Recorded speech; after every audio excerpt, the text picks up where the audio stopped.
we'll just go down the road then to the Shannon Municipal District, the last area to get through. We're nearly there. A bit of change there, definitely. 2 first-time candidates getting in: David Griffin, Fianna Fáil, topping the poll, and Rachel Hartigan, Fianna Fáil. Patricia, obviously you're based in that particular municipal district. Were you taken aback by any of the results here? I was very disappointed and surprised that PJ Ryan lost his seat. If I had been, I would have had him down as one, again, a worker delivering on the ground.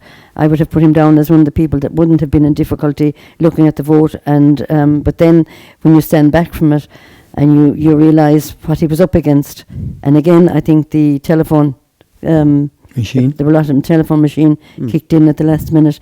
There was a big push last week to get David elected in Newmarket. We can't be without a councillor. We've had a councillor for so many years. 50 years. And then you were in 6 Mile Bridge, Cratloe, that area where you had John Crow, you had Peter Gorman, and you had PJ. And I would have thought 3 good, strong. I know Peter Gorman got his fright the last time out, and then got co-opted and learned the lesson. Yeah. And I would have still thought that they would PJ, and they would all have been okay. And is that where you put PJ's vote dropping from 1238 to 986? No. I then go back to again the poll topper, David Griffin, who had very strong connections in 6 Mile Bridge. His mother was from 6 Mile Bridge, would have been Fianna Fáil background. PJ, even though he was independent, had a Fianna Fáil background, and it's possible he would have got votes. But then when the push came on from the market, and they would have said, well, sure, PJ is safe, and this is the phone call. PJ, these are some of the things that I heard said, the PJ was safe, and so therefore, that's we can't do, don't forget. Would those phone calls not have been occurring in Cratloe more as opposed to the market? Okay. It's one thing having one, but when you have a pincher movement and you're caught in the middle of it, it's something different. Because there was a strong letter campaign as well. Went out for Newmarket, like saying we can't not have a councillor. We've had a councillor for so long. They had got a fright with Mace the last time with his vote going down. So there was a real, and with all that went on, I think there was a push by certain people that they had to get a councillor after what happened with Mace. Like I mean, and that's an open. I think they had a good candidate. I think he was. I'm not taking from the candidate. Well, he was everything. They're good candidate. And in fairness to him, he has been working hard for. I know he contacted me on a number of occasions. As it happened, I wasn't able to get around to meeting him. And the one day that I was at home, and they were canvassing, and I ran out after I think they were doing a leaflet drop, and that was it. They were gone like that, So it was the last couple of days. But he's an excellent candidate, and I say he's put in the time and the effort. He really. And I was hearing he canvassed 6 Mile Bridge 2 or 3 times, and even I heard he was canvassing in Cratloe the last week of the election, which was it on the Thursday or the Wednesday?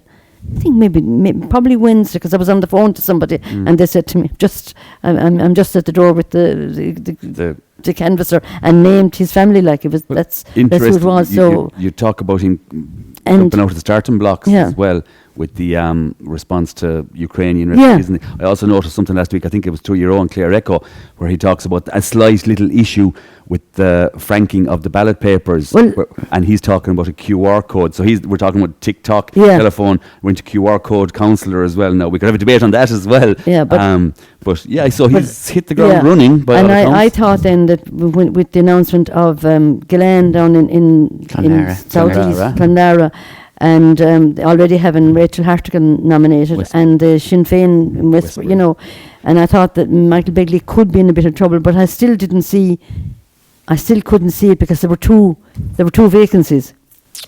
Yes. So that would be unusual to have 2 vacancies.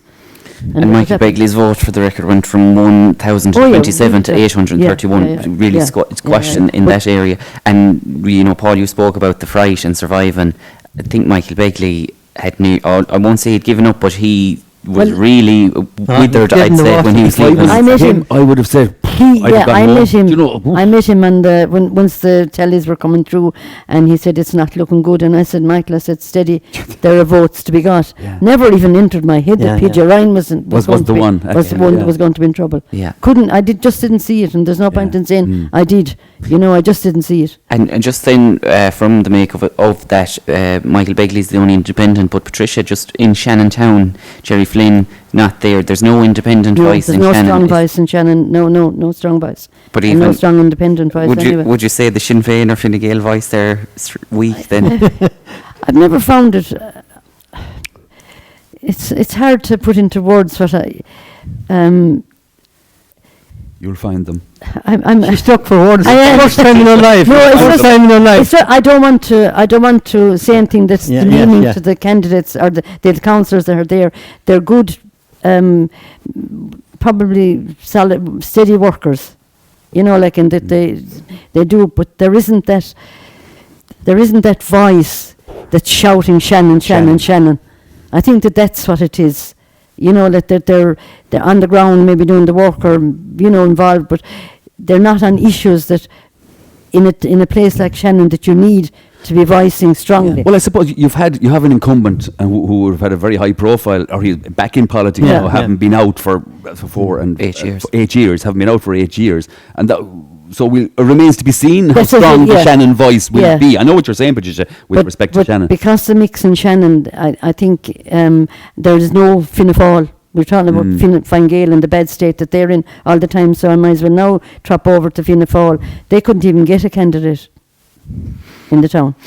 And initially on that, to help you, before as Patrick composes his answer, like initially when Pat Mace was going, or Pat McMahon, whatever we want to call him, it was going for selection convention, there was 4 in the ring, and they were initially kind of billing David Griffin as, he went to school in Shannon, but he's from Newmarket and Fergus. Like, is it a worry, a town the size of Shannon, that Fianna Fáil aren't attracting a big name? Since the late Sean Henry got rest his soul left, there has been Geraldine Lambert was there as well now. I don't know. I'm far away from it. I don't know. Louise stood as well. But she's living in Stonehall. Yeah, but she was involved in the town. She was Shannon. Yeah. And yet didn't make the breakthrough. Yeah, I don't really know what's wrong. I suppose it's a party is not strong there. Our Fianna Fáil done enough in there to build up the party? I don't know. Yeah. But definitely it's something that needs to be looked at. But on the flip side, to elect 2 first-time councillors is a big plus for Fianna Fáil in the municipal district. It is indeed, yeah. I mean, Hartigan, is it? Yeah. Rachel Hartigan, yeah. Where does she actually live? She's Erdner From Erdner Crush, I went to school in Partine. Yeah, Partine, I knew Partine. Okay, yeah, there is room because there's a big population, there's a big vote in Shannon. How many people would vote in Shannon? How many vote? The turnout was 49.65%. 49%. The turnout wouldn't have been fantastic in Shannon Town. No, but how many actually votes are there? If you look at trying to elect a TD, for instance.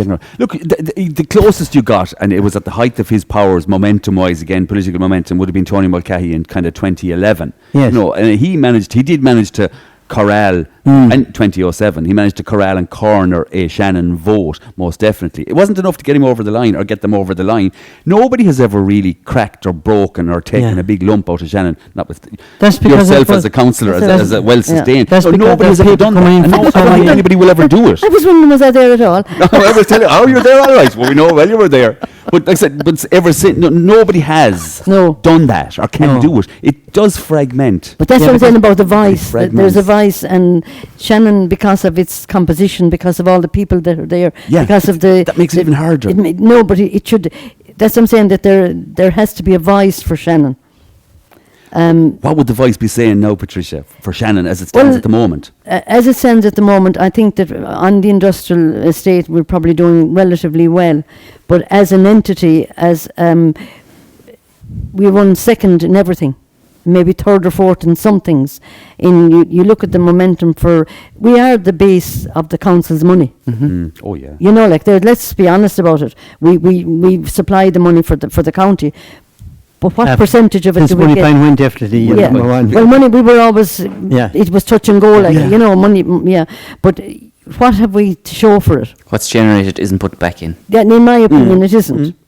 And in fairness to the community, anything that's in Shannon has been provided by the community, for the community. Really struggling to provide this new kind of theatre community. Yeah, that was a typical example. Should be over the line they managed. But I think it was. Why is that? Are the people not buying into the community?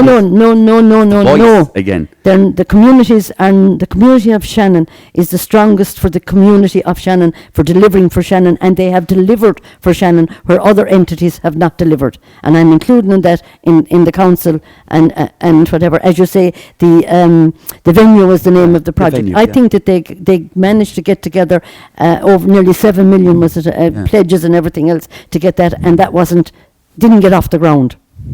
But Now, for whatever, now we're waiting now for the Shannon New Hub, the one Shannon Hub. the one Shannon Hub, what- and that's how long ago is it since they started that concept? And now they're talking. Now we might have money. And it's only going to be on a 999-year lease. They'll end, well, 999 will see all of us out. Yeah. Will see us out, and then but that's East the Clare end. could still be electing the That same was the five end. councillors. Would you not, We actually have would one you of not those say listed on that Shannon. with a population the size that Shannon has, they were talking about it was being close to a city there not so long ago, that they wouldn't sit down and say to themselves, we need a TD here.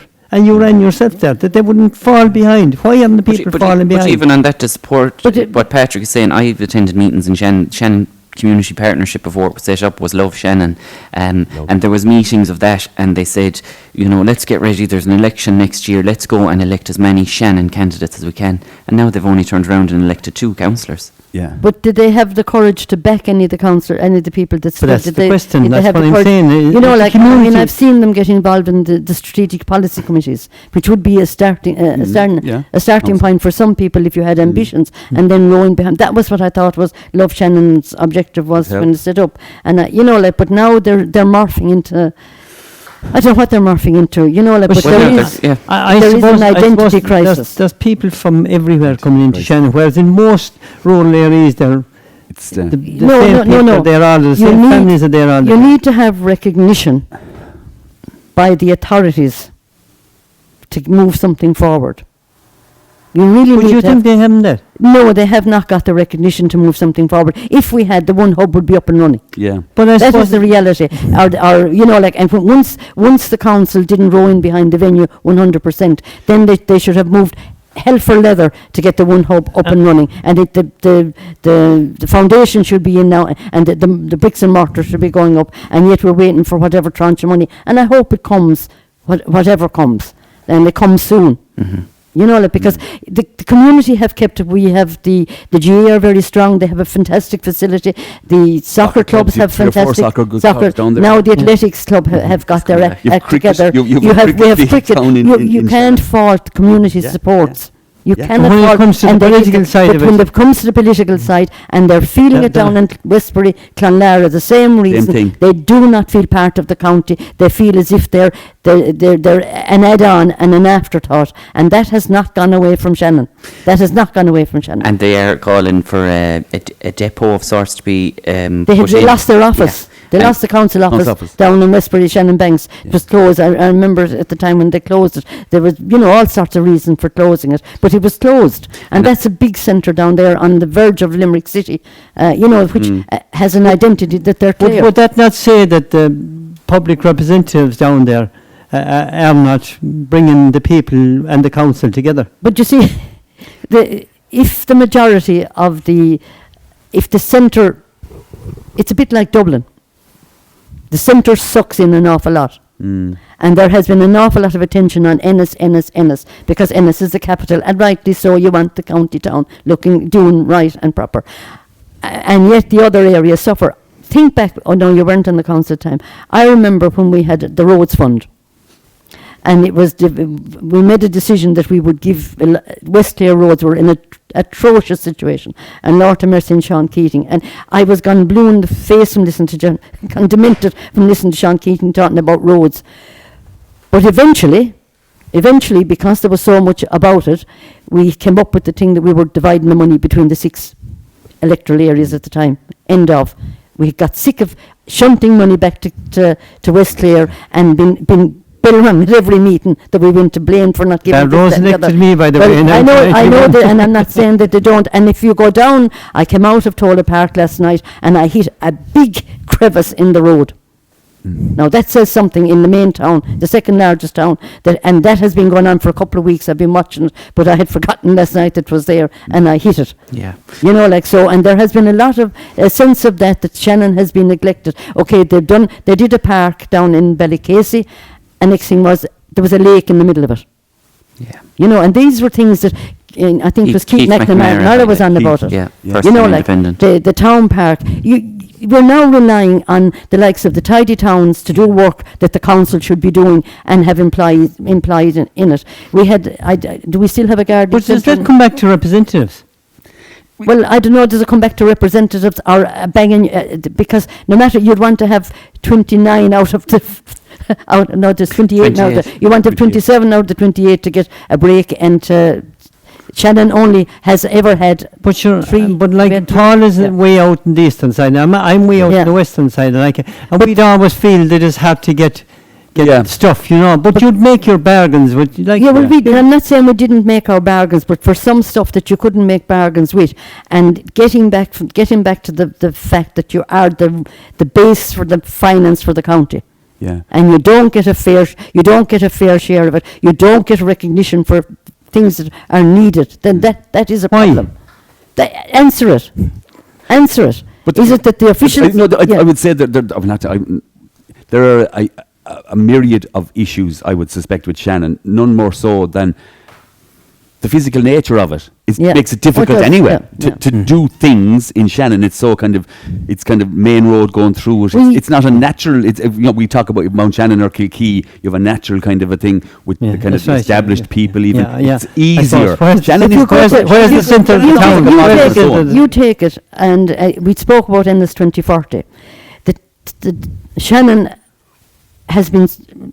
The development on the north side of Shannon, north of the, how was the best place to recognise it? The garage and the hotel, the Oakwood. Yeah, behind that. That there. It's been such a problem to get that area developed and become part of the town. Yeah. Such a big problem. Resistance. By people? From? No, if it was people, we'd solve it. We'd have no problem solving it. This is in relation to Aldi or Lidl trying to come in? Aldi. Yeah. Case in point, they wanted to go the other side of the road, and every obstacle has been put on their way to go there. Mm-hmm. Now, in my opinion, the way around it was to do the town plan, the local area plan. Do your plan, open up the road, put in the road, say where you were going to do it, and say it was going to be, but they kept saying wrong location. Eventually, we got houses at the back of the Oakwood, eventually. Mm-hmm. And then there's another area that has been designated. But you need that mix. You can't. The town centre seems to have been getting away with stifling everything, any development outside of it. Now, and that is the reality. How many councillors have we are in Shannon today? 2. Well, after this election 2. 2. Yeah. Out of 7. 2 out of 7. 7, yeah. Yeah. And just on... There hasn't been... What's the population? What's the population of Shannon compared with the rest of the constituency? No, the voting population... There must be 50% of it. Yeah. Would be 5, 6, 7,000. Yeah. But see where you're getting that. Why isn't there more banks? If you look at why haven't people electing locals? Because I'll tell you why. We've spoken about connections. People from Shannon have come from all areas. I know that's the connections. Weaker there. Yeah, there's a connection. P.J. Ryan does business in the area. He was living in the area. His connections, he's just from down the road. Packy Gorman works in Shannon and would claim to have the connections and the knowledge of people in Shannon. Michael Begley worked in Shannon. Everybody's pulling a bit out of Shannon. We saw it. David Griffin went to school in Shannon, so therefore he's claiming connections with Shannon. But even on that 15 candidates, 4 were from Shannon directly or whatever, with Pat Barry independent and Keith McNamara independent. And just an identity, an interesting point was, and we're not begrudging, but Val Gillan had a front page ad out on the Limerick Post, interestingly enough, in the lead up to the local elections. But just to touch on Rachel Hartigan, got in 22 years old. Patricia, what would your advice be to her as a councillor? Like you even mentioned, you find Twitter to be quite vile. While we only run the Clare Echo TikTok account, I can see TikTok is maybe the most vile of them all from what I'm seeing. So just what would your advice be to her in dealing with people and the issues that come with being a political representative? I don't, you see, I had a very simple formula to follow. As I said earlier, Sunday was family day. Saturday if possible, but Sunday was the day when the lads were younger that I always tried to keep family and tried to keep my family out of the public eye as much as possible as well. So you have to have time for yourself. So I don't agree with this being available 24/7, because you have an answer machine on your phone, so the message will come in, return the call as soon as, because I notice it now, I'm going around with my phone all the time, but there's a different reason why I'm going around with my phone all the time. But having said that, but you don't drop, you don't let her, you have to have a life. And you know, it's a job, and I would say this now, if you look at it as a job, and then you do it as a job, but it's not a 9-to-5 job. But you cannot let yourself be consumed and subsumed by it, I think. Especially if you're 22 years of age. She has to have a life. A lot of life. You have a lot of life. She has, because the one thing you don't want to do is look back with regret. I never, you know, I was fortunate, well, and it's slightly different because I had a young family and everything, but I had a great family support, great team around me. You know, my sister was absolutely unbelievable. She reared, you know, she looked after the lads, reared them, you know, and that was it. And so, you know, but you cannot, it is a life, it's part of your life. It is not your life. Yeah.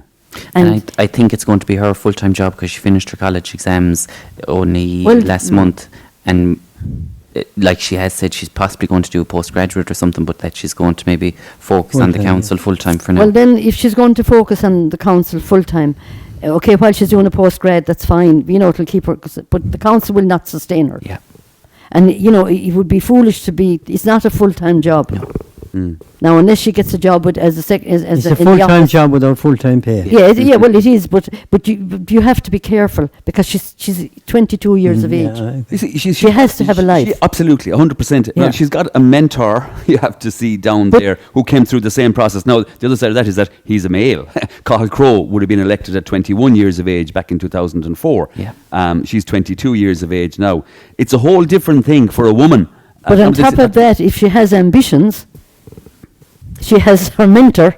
I know what you're saying. So, I'm looking at maybe you, Patricia. Maybe David. Yeah, but she has plenty of time. She has plenty of time to wait. But she needs her. She can wait 20 years. Yeah. But we spoke there. She can wait 20 years and still be a young person. Patricia, we mentioned maybe about Shannon Town Centre curtailing the development of Shannon. Could Rachel Hartigan's ambitions be curtailed by her political mentor? Well, that's what you see. That's what I'm saying. But Pat is after saying now she can wait 20 years. I have never seen somebody with ambition sit back and wait.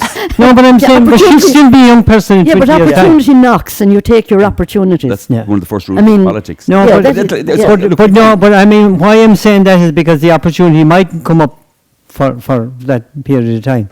Yeah, but because her mentor is in situ at the moment. Well, but who's to say there won't be a redrawing of constituencies? Yeah. True. And then you have David Griffin as well. We're jumping way. Yeah. But I think at 21 or 22, when you go into it, you really, you know, I don't know, have your ambitions. Yeah. You're going into this like just out of school. Yeah. And you're saying to yourself, like, Literally. this is what I want to do now, and they'll see how it is, and they'll decide, I don't want to touch that maybe in a few years' time. Yeah, that is the part of it. And you talk about her mentor getting in at 21, but he already had a job.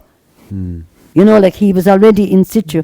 She hasn't. She's been coming to. Or was he in college? Because he did a degree in politics in UL and then went back to Mary Immaculate College to become a teacher. I thought he was a teacher. He was good time. He used to get time off. She's close to. She's probably close to a job if she's educated. She's close to a job anyway. This is a new phenomenon where you get a lot of people come through, study politics maybe for 4 years, and go on to the roundabout that is politics pretty much straight away. It's becoming a thing. Before you're trained vocational. You spend 20 years living out in the world, learning your trade or whatever. This is becoming a thing. And good luck to her. But I would say, like Patricia, there was always a bit of that. I think there was always a bit of that. I think Madeleine actually.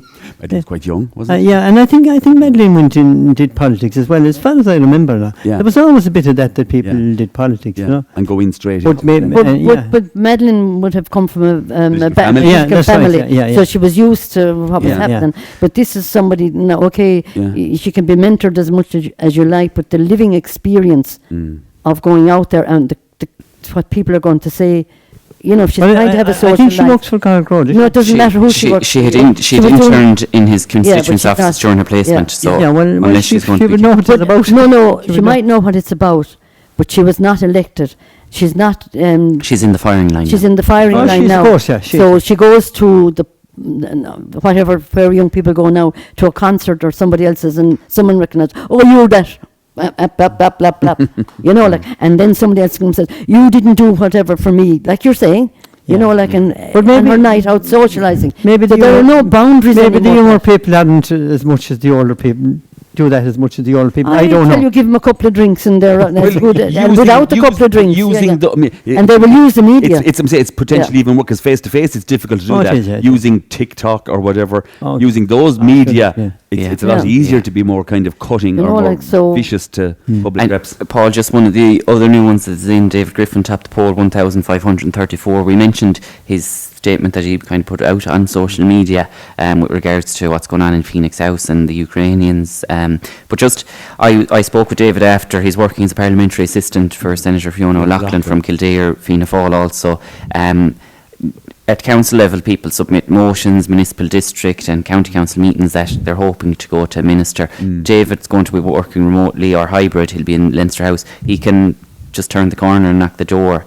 I kind of put it to him that maybe he's a junior TD, junior senator as opposed to a minister. Is that something that's maybe accurate? That's a good question. That's an interesting, because it is becoming, it's a thing, no more so than our Taoiseach started out as a parliamentary assistant for Francis Fitzgerald. So it's becoming a thing, this kind of hybrid version of people working within the political system as parliamentary assistants to senators or TDs. Becoming elected, it's a lot more common than you would think. David Griffin isn't an exception on this. It's a lot more common than you would think. This kind of junior ranks of, you could look at it that way, but still at the end of the day, you know, a TD is a TD, a councillor is a councillor. That's your line, really, at the end of the day. You have the ear of somebody, perhaps, that you mightn't have, but then you can have that through personal relationships. You could be Joe Bloggs out on the street who's very friendly with a TD or whatever as well. It's not a huge thing, I wouldn't think. David might choose to present it in that way. People have had election campaigns about, I'm the hardest working non-TD in the constituency, I'm as good as a TD. He could dress it up in those clothes you're talking about there, if he chose to do that. He could, but it's not an uncommon thing, the way the thing is structured now. I think but it's bound to be an advantage. It's bound to be an advantage to have a leg in shoeing. But then you'll have the others watching him. Even including his own party colleagues. Of course. I'd argue they'll be watching the closest of anyone. Patricia, Tony Mulcahy coming back out after 8 years. Were you surprised when you heard he was back in the ring? I was, yeah. I actually said to him I thought he was foolish. But it turns out he wasn't as foolish as I thought he was. That's if he won, you know, for whatever reason that he decided to come back. Yeah. And then Jerry Flynn, speaking after the election, had said Don McGetkin, she ran in Ennis in 2019, she polled 1,141. He said that's about it. That's the level of a vote Sinn Féin can get in Shannon. Would you agree? If you had asked me before the count, I would have thought that was high for her, you know, the level, the Sinn Féin vote. So I don't think a lot of it is a Sinn Féin vote. I think a lot of it would be her own vote, because she's been, has been involved in a number of community activities. So I wouldn't take it as a Sinn Féin vote. I would take it that she has earned that vote in her own right. Yeah, and now again, I was surprised. That's the same with others. I was looking at the Green Party vote in West Clare. You know, I thought it would be much higher, really. You know, but if you look at where her vote came from, mostly her own area, and I mean, very nice person, I believe, very late into the field. Very late into the field, yeah. But the vote, a lot of it was a personal vote. Yeah, there was a very strong sense in Shannon of who are we going to vote for. So I think in the last week, that rather than we were talking about it earlier, there was that sense where we don't want to lose councillors. Behind behind the likes of Tony Mulcahy that wasn't there 3 weeks earlier, and with Donna, that they were not going to lose when they saw when the chips were down, and that's really the first time, I suppose. Even though I think I always got it, but I got other votes as well. Yeah. But I don't think. And if Jerry Flynn had run, we'll finish with Tony. I don't think Tony got a great vote outside of Shannon. And I think likewise with Donna, you know, in the votes outside, that they weren't great vote outside, which indicates that it was purely a Shannon vote, which is what we were talking about earlier. Goes back to what now, if Jerry Flynn had run, I don't know, because the last time, if you remember, he got in because the equal votes, and he had the most first preferences. But so he'd probably have done some damage to. But like we spoke about the scare, Jerry Flynn potentially could have got a better vote akin to Ian Lynch. It could have At this been time Dan round. Lynch stroke Yeah. Bill Slattery. And do you think, I know it's completely hypothetical, Patricia, but do you think in that scenario that 3 Shannon could have been elected if Jerry Flynn was I in the don't field? think so. I don't think it was possible, you know, on the way the votes went. And while Donna and got a good vote, Tony McCahey's was way down. So I think maybe it would have been, you know, diluted. Yeah, okay. I mean, I would have thought that if Tony was going to do well, that he would have done, and he got re-elected, but I would have thought that his first preference vote would have been higher, would have expected to be higher on the basis that he was a strong councillor when he was there, polled well, headed the poll. Yeah. Well, if you go back you know, to- but then was a senator for a number of years. 1999, you know, Shannon would have elected 3, Sean Yeah. Hillary, yourself and Tony McKay. yeah. He was elected on that was his first time being elected Yeah. to Clare County Council. I think he had about 500 votes is all he came up the Yeah, road with. correct. Yeah, something Correct. like Around that. that time. Yeah. So it can do it. It Yeah, it can do it. 3, It can, yeah, but yeah. it's tight. more. But then you see, you had Sean and myself who would have got votes outside of Shannon. outside of Shannon. If I put You it. see, Yeah. The quotas have changed completely. Yeah, of it's, course. like you said it earlier, what was We 1100 need years over ago. 1800. No, is what you're have a talking quota in West Yeah. Clare, like, you know. But there's an element of, I think, that's interesting, Patricia says there, and it's the classic thing, and we talk about it maybe later as well, the pragmatism of the voter, Yeah. the pragmatism of the Shannon voter. Yeah, the one started to without, cop on yeah, in the did last couple of week. weeks. This This is who it we was have to really the vote. last week. Yeah. I mean, the most common question I met when I was downtown was, who am I going to vote for? And I'm saying, well, the one thing I'm sure of, I'm voting for Michael McNamara in the Europeans, and after that, God direct me. And that was it, like, you know, even though I had an idea where, like, but in fairness, you know. And just for the record, the 7 elected in the Shannon Municipal District, Councillor David Griffin, Fianna Fáil, Councillor Donna McGettigan, Sinn Féin, Councillor Rachel Hartigan, Fianna Fáil, Councillor John Crowe, Fine Gael, Councillor Pat O'Gorman, Fianna Fáil, Councillor Michael Begley, Independent, and Councillor Tony Mulcahy, Fine Gael.